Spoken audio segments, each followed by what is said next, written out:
Boa noite, eu sou Antônio Caetano, você está no Café nas Nuvens e este é mais um vídeo.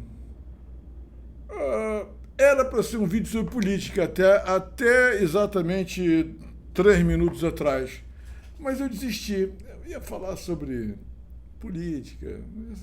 Aí hoje em dia falar sobre política, falar sobre Pablo Marçal, Elon Musk, porra, IX, ou ex-Twitter, porra, 7 de setembro, Malafaia. Ai, e não sei. Então, aí eu desisti porque eu fui à cozinha e olha só o que eu trouxe para mostrar para vocês. Olha que coisa. Olha que lindas. Deixa eu ver se elas param de balançar um pouco. E olha essas folhas. Não sei se vocês conseguem ver. Eu deveria filmar isso com a minha, com a minha, com o meu celular. Olha isso. Tá com esses pauzinhos de espetinhos de churrasco, porque vocês vejam como cresceram as flores. Sabe? Então agora eu vou contar a história disso aqui. Vou deixar ela aqui aparecendo ao menos uma, ou talvez eu botar uma maiorzinha aqui, olha só que linda. Né? Vou contar a história delas. Isso aqui é uma orquídea de terra. Ela dá na terra, ela não é do tipo parasita ou parasitária, aquelas que você, em geral, aquelas que você ganha, aí depois prega em alguma árvore na frente do seu prédio ou da sua casa, enfim. Ela é uma orquídea que você planta na terra mesmo, não com substrato, não, com terra mesmo. Eu a comprei numa feira de uh, orquídeas que aconteceu há muito tempo atrás, nem sei quanto tempo, aqui no que gente velha chama de Palácio do Catete e gente nova chama de Museu da República. Isso dá uma crônica para a gente entender a evolução das gerações, né? Mas enfim, não vou fazer essa digressão, não. Aí, pô, claro, orquídeas caríssimas, umas coisas, umas verdadeiras fortunas. Mas havia umas mudinhas muito baratas. Eu comprei as mudas baratas. Eu comprei acho que uma meia dúzia delas. Com o tempo sobreviveram esta e mais uma outra, que também deu flor outro dia. Eu tenho até fotos, sabe? E quando elas dão flor, eu trago elas para perto de mim. Essas aqui eu ainda não tinha trazido porque eu deixei lá. Porque ela ficava engraçada. Eu as deixava no sol. Eu a deixava no sol. Não no sol o dia inteiro, mas na parte da manhã bate sol ali. Então eu deixava lá. Aí não sei por que me deu uma intuição. Eu falei, não, vou tirar ela um pouco do sol. Tá muito quente. Aí tirei e botei ainda na área, mas num lugar onde não bate sol. Gente, não foi, não sei quanto tempo demorou, mas não foi mais do que um mês e meio, não. Começou a crescer esses talos, né? A saírem esses talos. Aí foi lentamente e elas começaram a florir. E eu estou olhando aqui, é que vocês não podem ver, mas aqui, ó, ainda falta sair mais. Aqui também, aqui vocês não estão vendo, né? Onde é que está? Enfim, ainda tem flores para sair, ainda tem flores. Agora, vocês vejam a delicadeza dessa orquídea, é uma coisa linda. Eu tenho que fazer um filmeco com o celular e botar aqui, não sei como é que faz muito isso, eu já deveria aprender. Eu fui lá fazer um chá de hibisco, dei de cara com as minhas orquídeas e falei, não vou falar sobre política, o inferno da política, sabe? Vamos falar do paraíso das artes, porque isso é uma arte. A natureza é arte. E é disso que eu quero voltar em algum momento a falar, na minha crítica a Kant e a toda a filosofia alemã, sobretudo do século XIX e em diante, entendeu? que nos apartou disso aqui. Isso aqui é arte também, né? Inclusive nos inspira. E uma das coisas que eu acho mais deliciosas são as folhas dela. Foi um dos motivos porque eu me encantei, porque quando eu comprei a mudinha não tinha flor, obviamente, era uma mudinha. Mas as folhas dela são aveludadas, tá? Elas são aveludadas, aveludadinhas, né? Não é aquela coisa que parece... É um veludinho. E elas são de um bordô quase marrom, uma coisa assim sanguínea, de um sangue mais seco, sabe quando seca o... E listradinhas de goiaba. Tem umas listras goiabas. Eu já mostrei, vou tentar mostrar de novo, para ver se vocês capturam, só que eu não posso tirar aqui. Olha aqui, ver se vocês capturam o negócio. Olha só. Está vendo? Elas são bordô. Aí eu fiquei imaginando, assim, eu falei, cara, isso seria muito chique, né? Um terno de veludo bordô com listras goiaba. Esse é um negócio chiquérrimo, né? Eu falei, aí eu lembro daqueles, eu chamo de versos, né? Mas daquela parte das bem-aventuranças,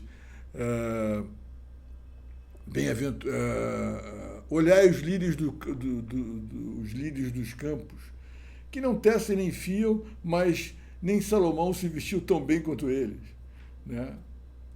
É a mesma coisa que como elas são bem vestidas, né? Num terno de umas folhas bordô aveludadas com listras goiaba. Puta, é muito chique, cara. E essas florezinhas de uma delicadeza, é uma coisa assim. Então a gente está sempre cercado de beleza, sabe? Às vezes eu digo, meu Deus, eu não sou exatamente um viajador, um viajante e tal. Já tive um certo gosto por viajar. Quando viajei 3 meses sem parar.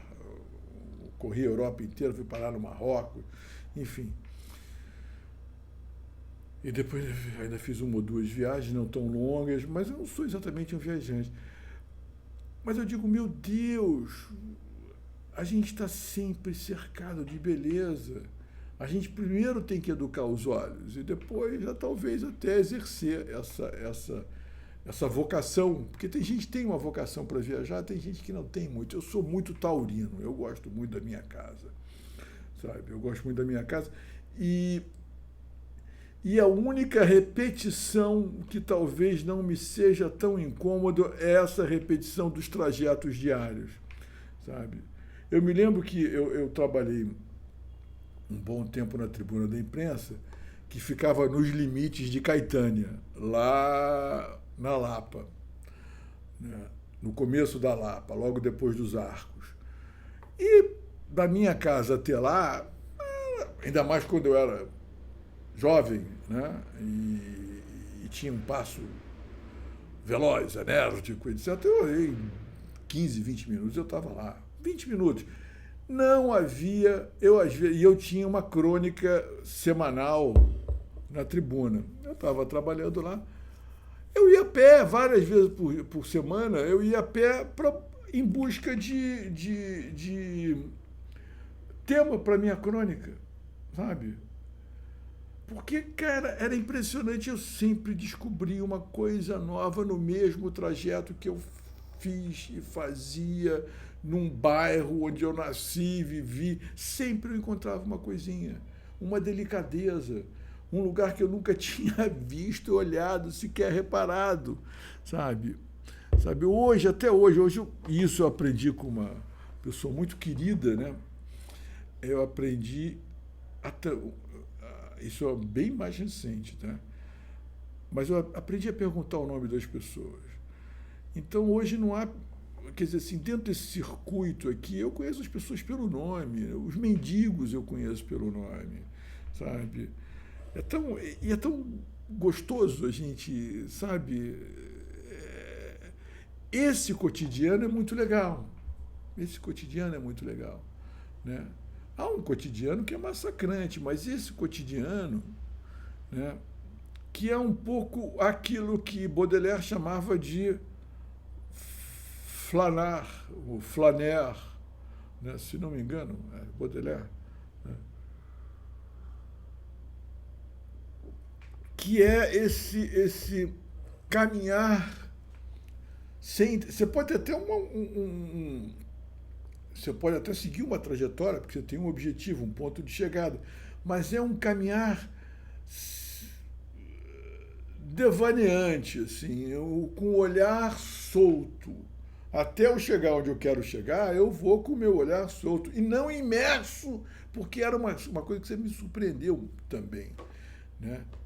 Quando eu comecei a estudar filosofia, né? Eu dizia, cara, eu estudava no IFIX, também eu ia muito a pé, caminhava ali muito pelo centro da cidade. E eu dizia, cara, é impressionante, essas pessoas vão e voltam ali pelo Largo da Carioca, então, que é uma coisa. É um largo imenso, como, digamos, uma praça imensa, que é um ponto de fluxo, tudo meio que deságua e sai ali do Largo da Carioca. É um desses pontos que existem no centro. É um dos centros do centro, o Largo da Carioca. Então, enfim. E eu dizia, cara, é impressionante, as pessoas passam, elas não me veem, não se veem, tá? Estão imersas no seu mundinho interior, que eu dizia assim, estão ali entre dois sis, né? O si do passado, se eu tivesse feito isso, e o si do futuro, então eu farei aquilo, mas o futuro é sempre um si, né? E lá está ele completamente ausente do presente. Ele só não está no presente. Ele está no passado, ele está no futuro, mas no presente ele não está. No presente ele está apenas caminhando. Mas nosso cérebro é um negócio tão bacana, sabe, que a gente não se esbarra, a gente vai andando, calculando, fazendo cálculos de trajetória, sabe, sem precisar, que são sofisticadíssimos, né? Mas sem se desligar desse discursinho tão miúdo, tão medíocre sabe, desses cis do passado, entre o ressentimento e a vingança, como eu gosto de dizer, né? Sabe? E lá íamos nós, né? Isso sempre me impressionou muito, sabe? Como é que as pessoas conseguem viver fora do presente. E que isso porque eu digo, essa frase é minha, eu digo o presente é o corpo. Né? O presente é o corpo, o presente é o sensível. Né? Se a gente pode associar a memória ao passado, se a gente pode associar o futuro à imaginação, enfim, essas duas abstrações, o corpo é o presente. Então é importantíssimo que a gente esteja sempre no corpo, sempre no presente. Né? E como é que a gente faz isso? Por exemplo, quando você vai daqui até lá, a Lapa, a pé, indo para o seu trabalho, sim, hoje tem a matéria tal, a matéria não sei o quê, mas deixa o seu olhar se perder um pouco nas coisas.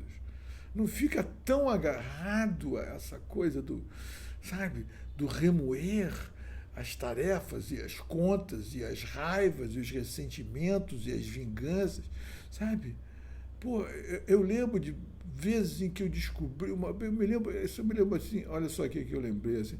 Eu lembro de uma vez eu caminhando e de repente, num prédio aqui da Rua do Catete, que eu devo ter passado durante 50 anos por esse prédio, eu descobri que lá na cobertura daquele prédio, que eu nem sabia que tinha cobertura, saía uma planta, sei lá, deve ter crescido, ou sei lá, mas eu nunca tinha olhado lá para cima, eu nunca tinha olhado naquela direção, sabe?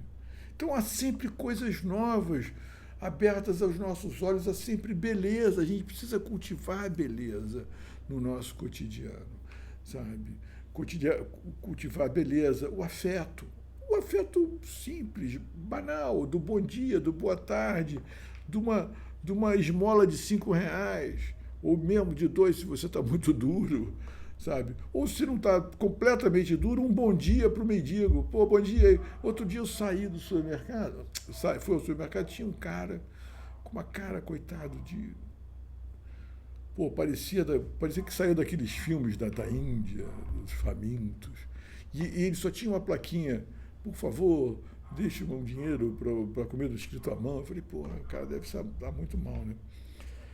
Aí eu fui, tal, não sei o quê, mas esqueci de trocar o dinheiro no mercado. Aí entrei na farmácia e pedi para o cara da farmácia trocar para mim, e ele trocou. Aí eu, realmente, nesse dia eu estava duro. Falei, pô, não vou dar 5 pratas que eu tô duro. Dei R$3 pro cara. Você vê como é que eu tava duro. Mas aí batendo, pai. Eu tava tão achando que o cara pudesse estar doente que eu meio que puxei assunto com ele. Cara, ele iluminou-se. Ele estava, na verdade, ele estava, aquele estado de concentração dele, eu entendi depois, agora, naquele momento, batendo papo com ele, é porque ele estava cuidando de um cachorrinho, de uma cachorrinha. A Anitta, se não me... Aninha ou Anitta, não sei que nome ele deu. Agora não sei se era Anitta ou Aninha, acho que era Aninha. Aninha, uma cachorrinha. Ele falou, porra, doutor, achei ali no aterro. Abandonaram. Ele me chamando de doutor. Nem sei se eu corrigiu ou não. Abandonaram. Ele assim, pasmo, olha só, ele, um abandonado, pasmo, que alguém tivesse abandonado aquela cachorrinha. E ele a acolheu, na miséria dele, ele a acolheu. Sabe? Aí ficamos aí conversando, qual era o nome dele mesmo? Rapaz, agora eu esqueci o nome dele. Aí depois nunca mais o vi. Eu também tenho ido muito menos à rua do que ia, né? Tem outro também que a mesma coisa, achou uma pelo de arame linda, abandonada no aterro do Flamengo, o Luiz. O Luiz achou e batizou a cachorrinha de Charlotte. A Charlotte é linda e ama o Luiz, né? Porque o Luiz a acolheu e anda com ele para baixo e para cima. Eu conheci o Luiz na porta do pet shop, ele mendigando ração para a cachorra. Olha só. Agora, puxa, sabe, essas pessoas são exemplos.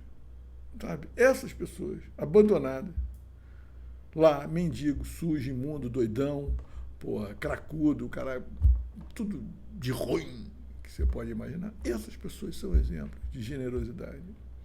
Aí você pega um Elon Musk, o cara mais rico do mundo, vocês desculpem a expressão, ele é isso mesmo que vocês imaginaram. Então, para voltar, é isso que ele é. Um M. Entendeu? E o Luiz, de quem não sei nem o sobrenome, que dorme na rua, etc., abraçado com a Charlotte. E o outro cara que eu também esqueci o nome, que resgatou a Aninha e estava ali por isso, naquele dia todo preocupado. Essas pessoas é que são legais. Então, é preciso ter um olhar para essas pessoas. A gente não pode ficar perdido nessa canalha que nos cerca, contra quem a gente não pode fazer nada. A menos que a gente se organize e lute por reformas na estrutura político-partidária. Já falamos disso aqui em outro vídeo. Estou voltando a falar. Juro que já parei, né? Estou até aqui com o meu Fernando Pessoa aberto, mas não vou ler porque já tem 20 minutos sobrefalando, né? Sabe? Mostrando minhas orquídeas para vocês. Espero que vocês amem minhas orquídeas. Espero que vocês gostem desse papo. Esse papo de boteco, papo de nada, sobre nada, um papo sobre como é possível ser feliz, né? Que é uma coisa que está tão fora de moda, né? Assim, alguém dizia, pô, é fácil ser feliz, cara, não é tão ruim, não. Mas não tem dinheiro, não tem... Depois eu vou falar dessa minha dureza que eu passou en passant aqui, sabe?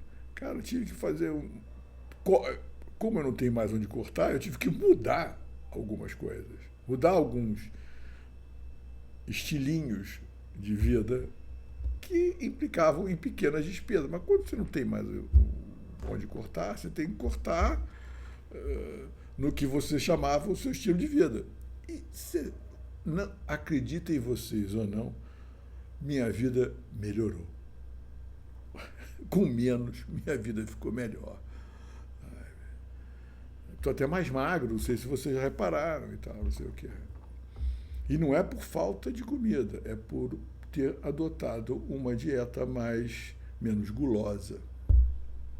Enfim, 20 minutos. Chega, um beijo, fiquem espiritualmente ligados com as minhas orquídeas, com a generosidade dos que nada têm. Um grande beijo a todos.